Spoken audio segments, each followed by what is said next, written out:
Olá pessoal, tudo bem? Aqui é o professor Tiago de História e este vídeo tem como objetivo ajudá-los a fazerem as atividades do segundo roteiro de História desse bimestre. Bom, nós estamos trabalhando esse tema de Idade Média, não é mesmo? Para que a gente possa compreender aí e diferenciar aquilo que vai acontecer no período daquilo que a gente chama de Idade Moderna. Bom, conversamos então sobre Idade Média, vimos que é um período que vai lá do século V, com a queda do Império Romano do Ocidente, em 476, até o fim do Império Bizantino, quando o Império Turco-Otomano invade Constantinopla em 1453. Portanto, é um longo período da história da Europa Ocidental. Dividimos a Alta Idade Média em Alta Idade Média e Baixa Idade Média. E vimos também quais foram os passos que levaram à formação do mundo medieval. Não, a partir do século III da era cristã, o Império Romano do Ocidente começa a se enfraquecer, abrindo espaço para várias revoltas, invasões, guerras entre vários povos ditos chamados na época de bárbaros, não é? Vindos da Europa Ocidental, que se rebelaram contra a dominação do Império Romano. Isso vai gerar muita instabilidade política e econômica, gerando consequentemente inseguranças, conflitos e guerras. Roma vai perder muito território, muito controle. Roma vai murchar, né? O Império Romano do Ocidente vai murchar. Quando se tem aí a invasão de povos bárbaros e a destruição de Roma no século V, Roma basicamente, o Império Romano basicamente dominava apenas a Península Itálica. Esse processo levou esse episódio levou a um processo de ruralização, as pessoas com medo, com insegurança, fugiam dos centros urbanos para o interior, para se refugiar nas antigas vilas romanas, que eram grandes latifúndios, né? E que eram dominados, né? Que tinham como proprietários partes da nobreza e principalmente da nobreza guerreira, né? Descendentes de grandes generais romanos. Nesse processo, se mistura também um costume muito entre os povos bárbaros, né? Principalmente os povos germânicos, o costume de dar o chefe, né? Dos guerreiros, dar depois de conquistas terras a esses fiéis guerreiros. Então, esse processo levou então aquilo que a gente chama de ruralização, e é um processo chamado de encastelamento, ou seja, dentro dessas grandes propriedades, que depois nós viríamos chamar de feudos, né? Se tinham fortificações em busca de proteção e de sustento. Muitos camponeses, homens livres, ex-escravos, vão se refugiar nessas regiões, nesses territórios, que depois nós vamos chamar de feudo. Esse processo vai levar a uma fragmentação política, a ausência de um poder centralizado forte. Não significa que não existiam reis que procuravam centralizar o poder em suas mãos. É por isso que esse período existiam muitos conflitos e guerras. Mas, de um modo geral, podemos perceber que eram monarquias frágeis, né? Uma monarquia que mais vai se solidificar nesse período é o Império Merovingio e Coralíngio, né? Onde hoje é a França. É, mas, fora isso, era uma política de maneira geral em monarquias frágeis, os reis vão ficar dependentes de uma aristocracia rural que veremos, então, a partir de agora. Vimos o que o Marcelo Cândido da Silva, um historiador brasileiro que estuda o período medieval, disse. A Europa medieval nasce do mundo romano, o melhor das transformações que esse mundo experimentou, graças às migrações bárbaras, à difusão do cristianismo, à descentralização do poder político e ao fortalecimento da aristocracia rural. Então, vamos ver o que foi a Alta Idade Média, que vai do século V ao século X. Neste período, nós temos aí a formação das principais características do sistema do feudalismo. O que é o feudalismo? Basicamente é o sistema político e econômico e social e cultural da Idade Média, baseado no feudo. E vimos o que é o feudo. O feudo, basicamente, é uma grande propriedade rural que tem as suas origens lá nas antigas vilas romanas. Podemos defini-lo como uma unidade produtiva quase autossuficiente, concedida a um nobre para um outro nobre. O nobre que concede a terra ao outro nobre, geralmente é o nobre mais poderoso, é o rei, né? Esse rei que não tem condições de sustentar um grande exército, porque você tem um processo de diminuição da atividade comercial. Então o rei, ele precisa criar laços de fidelidades com outros guerreiros, para em caso de unir forças e montar um grande exército, ele convocará então esses fiéis nobres a ele, que ele chama de vassalo. Essa relação é uma relação que vai ser conhecida como suzerania e vassalagem.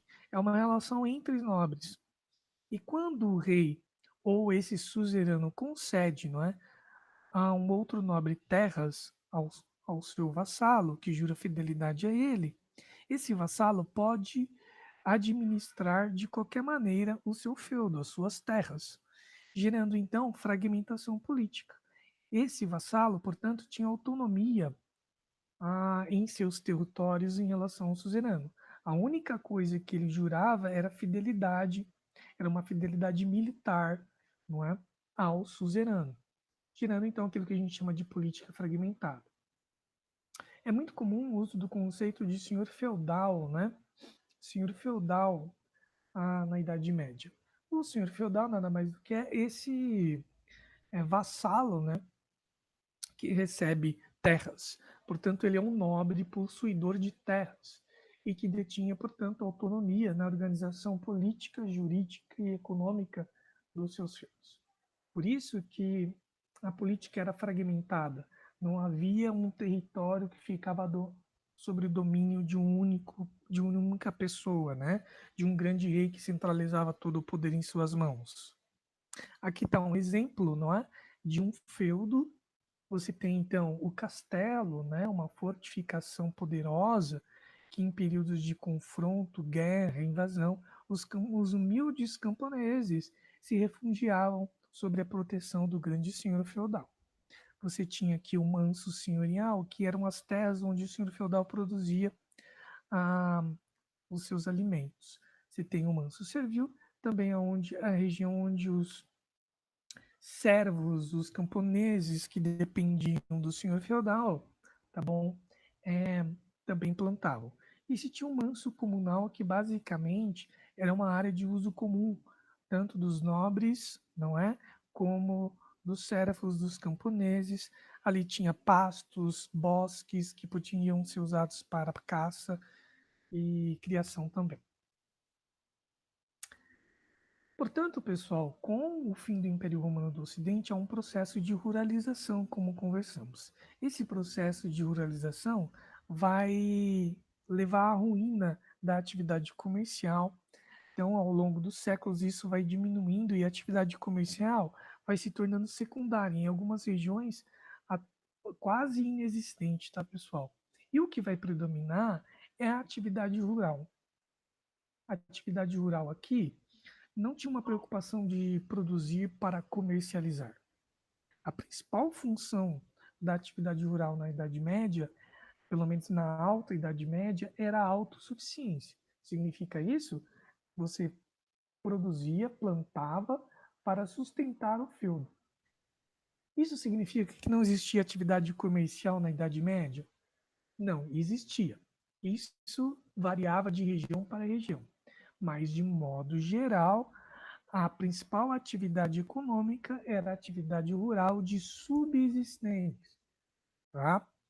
Havia trocas comerciais, o que predominava eram as trocas comerciais através do escambo, né?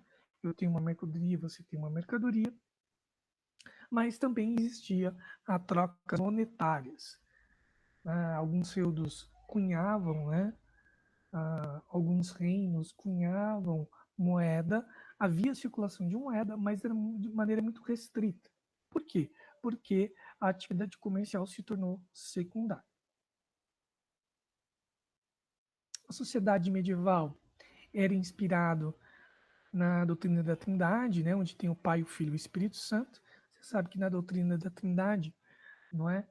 Fala-se que o Deus, o único Deus do cristianismo é formado por três pessoas, Pai, Filho e Espírito Santo. A sociedade medieval é inspirada nisso. Ela é estamental, significa que quase não existia mobilidade social. O que significa isso? A capacidade de passar de uma camada social para outra. O que determinava a sua condição social era o nascimento. Então, se você nascesse de uma família de nobre, você viveria e morreria como nobre, tá? E como camponês livre, despossuidor de terra ou servo, também você se estaria numa condição de servo por nascimento, tá bom? Então, seu pai era servo, você será servo. Então, quase não existia mobilidade social. Nós dividimos a sociedade medieval entre clero, nobreza e servos camponeses, tá bom? Essa é uma divisão bastante simplória. Na realidade, era mais complexo disso, mas a gente utiliza esse padrão para facilitar o conhecimento. Na sociedade medieval, cada camada social, tá bom, tinha funções. A função do clero, tá bom, e os representantes da igreja, tá, tinha a função de cuidar da vida espiritual, mas também cuidava da vida intelectual, burocrática. A nobreza, não é? Os nobres da terra tinham a função da guerra, a responsabilidade de lutar para defender essa sociedade era da nobreza. E os servos tinham a função, ou os camponeses livres, eles tinham uma função de produzir e sustentar essa sociedade, do trabalho. Então, a gente fala basicamente que a função do clero era a oratória, a oração, a nobreza. A nobreza belatório, né, que vem de bélico, função da guerra, e laboratório, que significa de labor, de trabalho, tá bom? Oração, guerra e trabalho. É um resuminho só para a gente lembrar qual é a função social. E é preciso lembrar, pessoal, que os medievais se viam como uma sociedade única, tá bom? Apesar dessa divisão, como se via, por exemplo, o Deus do cristianismo. O cristianismo é uma religião monoteísta de um único Deus, mas Deus tem três funções, formado por três pessoas: Pai, Filho e Espírito Santo. Tá bom? É igual shampoo 3 em 1. Desculpe o exemplo bastante chulo, né? Não quero desrespeitar aqui qualquer crença, mas é igual shampoo 3 em 1, né? Você vai no mercado, lá tem shampoo 3 em 1. É um único produto, mas que tem três funções. A gente não sabe muito como funciona isso, mas é assim que está lá. Dessa maneira, da mesma maneira, então, da doutrina da Trindade. Essa sociedade, o servo, pessoal, o servo é um homem que serve a alguém. Serve quem? O senhor feudal. E por que ele serve? Porque esse servo é um homem despossuidor de terra. E ele depende de terra para produzir o seu alimento e também precisa da proteção desse nobre senhor feudal, que a função dele é a guerra. Tá? Em busca dessas duas coisas, ele acaba se tornando dependente do senhor feudal. Essa dependência vai gerar uma relação de trabalho, porque o senhor feudal não vai, em troca de terras e proteção, ele vai exigir obrigações de serviço. Ele tem que jurar fidelidade, respeito ao senhor feudal, não é?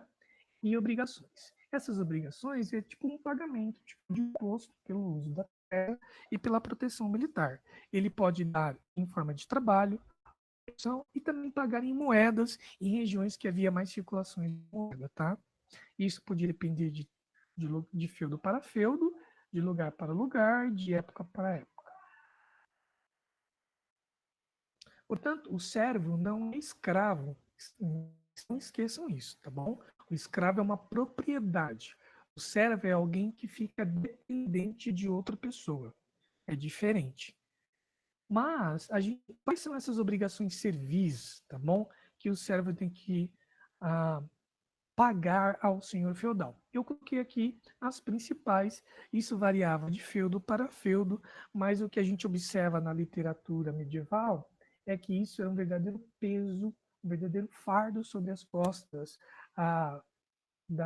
dos servos, dos camponeses, porque naquela época a produção variava muito, porque ela era muito frágil, não havia muitas técnicas agrícolas conhecidas, dominadas, qualquer variação climática, qualquer tipo de praga prejudicava a produção de alimentos, e isso resultava no endividamento dos camponeses. Eles acabavam ficando cada vez mais amarrados à terra, ao senhor feudal. Então você tinha a corvéia, dias de trabalho no manso senhorial, você tinha a talha, aluguel da terra, tipo um aluguel da terra, tá? Banalidades era o uso de instalações do feudo. Então eu precisava moer o trigo, eu ia usar o moinho, tá, do senhor feudal, eu poderia usar, sim, mas eu pagava também. Bom, motas são dívidas herdadas de servos mortos e tostão de Pedro, dízimo da igreja, que é toda poderosa da Idade Média, como a gente vai ver. Quais são as consequências disso? A longo prazo, essas muitas obrigações pesavam sobre as costas dos servos, gerando dívidas, e essas dívidas acabavam fazendo com que ah, esses servos, esses camponeses, dependentes do senhor feudal, proprietário da terra, ficasse preso cada vez mais à terra do senhor feudal. Portanto, não era fácil a situação dos servos e camponeses. A toda poderosa da igreja da Idade Média, pessoal, era a Igreja Católica, tá? A Igreja Católica Romana vai ocupar o espaço deixado pelo Império Romano do Ocidente. Então, enquanto naquele mundo de caos que vai acontecendo, que inicia-se lá no século III, né, vai gerando um ambiente de muito medo, sofrimento, guerra, dor, e é nesse espaço aí complicado da Europa Ocidental, por causa da crise do Império Romano do Ocidente, que a Igreja Católica, que era uma instituição do Império, vai ganhando espaço, vai ocupando o espaço deixado pelo poder político e econômico do Império, tá bom? E vai conseguindo alcançar os corações, né, de muitos reis bárbaros, de povos bárbaros, tá bom? Muitos vão se convertendo, portanto, ao cristianismo e ao catolicismo. E a igreja vai dominando esse espaço que ficava sob o domínio do Império Romano. Muito bem, a Igreja Católica, ao longo da Idade Média, tinha muito poder sobre a vida espiritual das pessoas, não é? Mas também ela tinha um poder secular. E por quê? Porque a Igreja Católica basicamente vai ser a única instituição com poder centralizado, né? Lá a partir de Roma, sobre a figura do Papa, ele conseguia articular por toda a Europa Ocidental. E não só isso, a Igreja Católica era a maior proprietária de terras da Idade Média. E pegando aquela lógica, tá, da relação de suzerania e vassalagem, pegando aquela lógica de que ter terra na Idade Média, não é, é ter poder, porque era o meio de produção. Quem tem mais terra tem mais vassalos. Se tem mais vassalos, tem mais exércitos. Portanto, a Igreja Católica também exercia não só um poder espiritual, mas também secular, isto é, poder econômico, poder político e poder militar. Não só isso, a igreja monopolizava a produção cultural, a atividade cultural. Ela que ditava a visão de mundo do mundo medieval. Portanto, ela tinha poder intelectual, ela que justificava, ela que promovia uma justificativa religiosa para qualquer questão no período da Idade Média, baseado na fé, e lembre-se que fé é algo que você acredita sem, sem precisar provar, né? Simplesmente você acredita. Fé nos dogmatismos da igreja, nas tradições da igreja, nas regras da igreja, isso já vai gerar uma sociedade teocêntrica, baseado em Deus, baseado naquilo que a Igreja Católica dizia e ditava, porque a Igreja Católica era a instituição que representava Deus na Terra. Portanto, toda a sociedade medieval, não é, via pelos filtros da Igreja Católica. Tudo bem? O clero era dividido entre regular e secular, isolado e não isolado. O alto clero era geralmente formado pela nobreza e atuava nos altos cargos da igreja, e o baixo clero geralmente era formado por servos e atuava nos cargos mais baixos da igreja, principalmente aqueles que lidavam diretamente com os fiéis. A partir do século XIII, a igreja institui o celibato obrigatório para o clero. Até o século XIII, o clero poderia casar, constituir família, mas por questões de disputa de terra, de herança, a Igreja Católica, com o intuito de não perder terras, tá bom? Riquezas, ela institui celibato. Muito bem. Aí chegamos na Baixa Idade Média, mas esse é um assunto para a próxima aula. Obrigado pela atenção, espero que ajude você a responder essas questões, essas atividades, e muito obrigado pela sua atenção.